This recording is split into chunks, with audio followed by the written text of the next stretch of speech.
Assalamualaikum warahmatullahi wabarakatuh. Perkenalkan, nama saya Ana Suamelani Sugianto dengan NIM 211 0911 220038 dari PSKPS Angkatan 2021.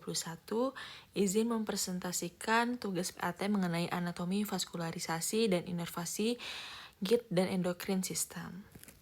Baik, yang pertama, materi pertama yaitu tentang anatomi sistem digesti, yaitu saluran cerna bagian bawah.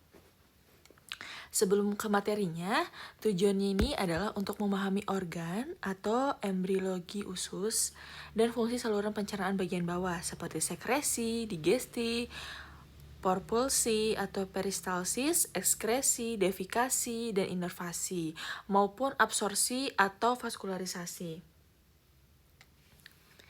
Yang ketiga yaitu untuk memahami struktur organ saluran pencernaan bagian bawah dan untuk memahami posisi dan lokasi organ saluran pencernaan bagian bawah, yaitu di dalam rongga abdomen dan pelvis.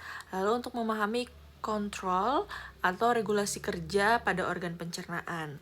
Bisa dilihat pada gambar sini, ini merupakan organ-organ seperti esofagus, liver, duodenum, transverse colon atau usus halus, rektum atau anus, ileum, descending colon, jejunum, pankreas, dan lain-lain. Di sini ada 3, yaitu ada upper, lower, dan accessory. Nah, pada bagian ini terdapat batasan antara upper dan lower.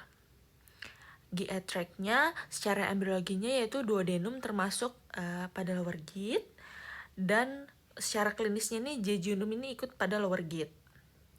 Jika dijelaskan lebih detail, embriologi saluran pencernaan makanan ini terdiri 3 bagian, yaitu ada foregut atau parenteron, yaitu usus depan oris sampai duodenum atau papilla duodeni major.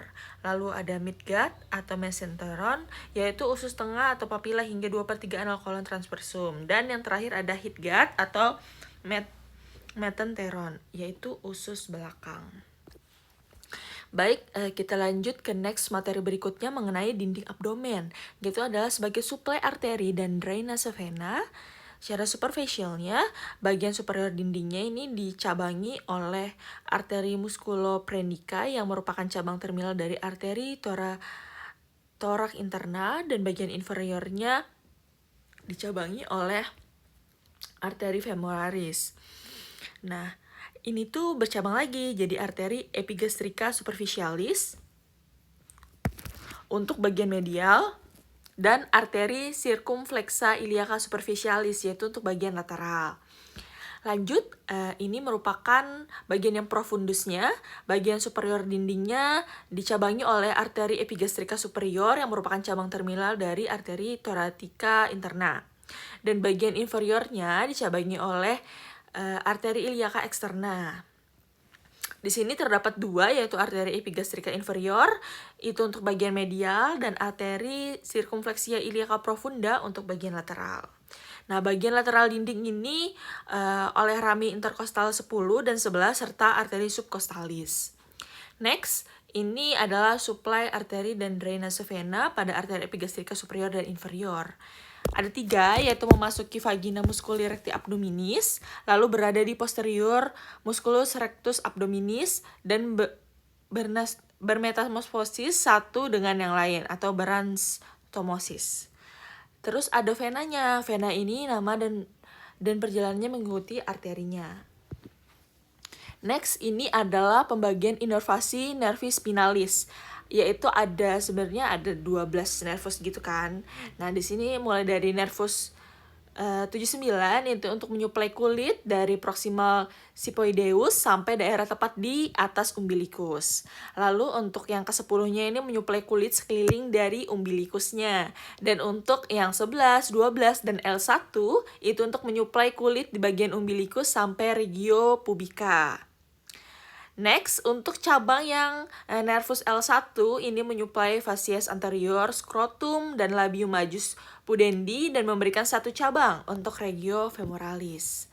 Nah, ini merupakan cabang-cabang dari aorta abdominalis, yaitu yang pertama ada truncus coelicus, yaitu untuk preenteron foregut. dan dimulai dari esophagus abdominis sampai inferior papilla duodeni major. Next, untuk bagian organnya nih. Nah, ada esophagus, paras abdominis, gaster, duodenum, superior papilla duodeni major, yaitu hepar, pankreas, vesika velea, dan lien. Nah, untuk arteri mesenterika superiornya, ini untuk mesenteren atau midgut. Dimulai tepat di bawah papilla duodeni major dan berakhir pada 2/3 bagian proksimal dan 1/3 lagi bagian distal koron transversum. Organnya ini yaitu duodenum, inferior papilla duodeni major, jejunum, ileum, caecum, appendix, veriformis, colon ascendens, 2/3 bagian kanan kolon transversum.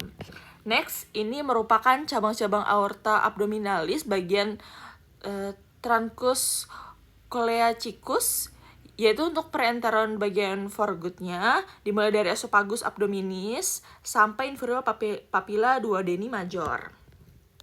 Untuk organnya sendiri pastinya ada esophagusnya, itu pars abdominalis, ada gaster, duodenum, superior papilla duodeni major, hepar, pankreas, vesika velea, dan lien. Ini tuh dimulai tepat di duodeni major dan berakhir pada 2/3 bagian proksimal dan 1/3 bagian distal kolon transversum. Untuk organnya ini ada duodenum. Nah, next kita ke arteri mesenterika inferior. Nah, ini tuh yang di bagian bawahnya berarti, yaitu untuk mesenteron atau hidgut, dimulai dari 2/3 bagian proksimal dan 1/3 bagian distal kolon transversum, berakhir separuh perjalanan menuju canalis analis. Nah, untuk organ 1/3 bagian kiri kolon transversum, yaitu ada kolon descendens, kolon sigmoideum, rectum, dan bagian atasnya lagi adalah canalis analis. Next, ini merupakan cabang-cabang truncus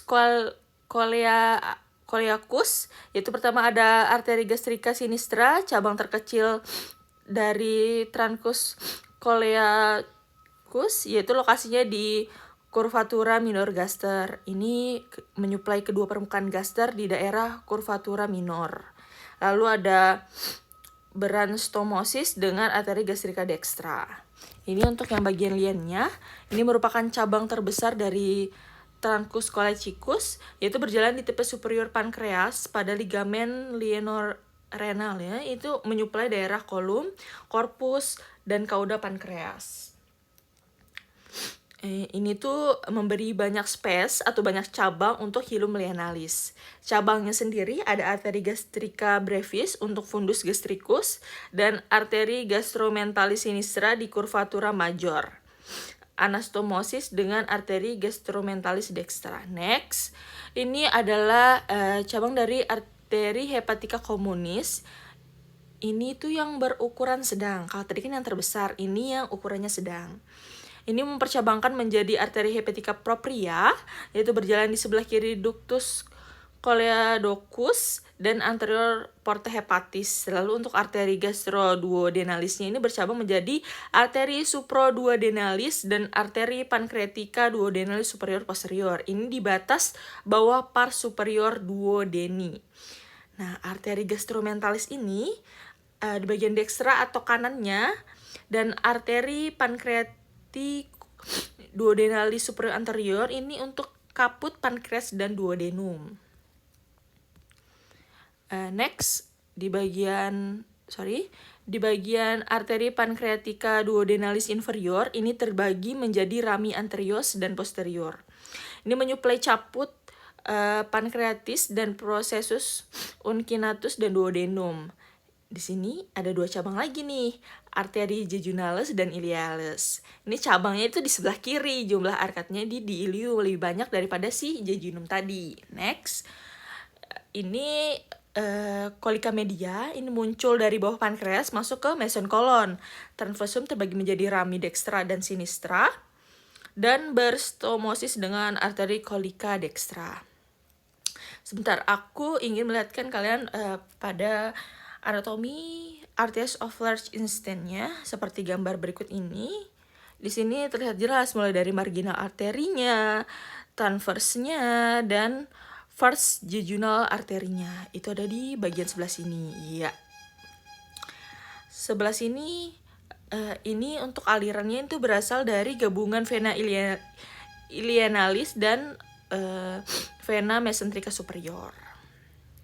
Untuk vena ilienalisnya, ini untuk vena mesentrika superiornya seperti aku jelaskan tadi, itu bermuara dari 4 muara seperti intestinum tenu atau vena jejunalis, cacum atau vena ileocolica, colon ascendens, vena colica dextra, colon transversum, vena colica media, dan aliran darah tambahannya berasal dari vena gastromentalis dextra dan vena pancreatica duodenalis inferior, anterior, dan posterior. Baik, sekian penjelasan dari saya mengenai materi berikut ini. Salah hilaf mohon maaf, semoga dapat bermanfaat bagi kita semua. Wassalamualaikum warahmatullahi wabarakatuh. Terima kasih.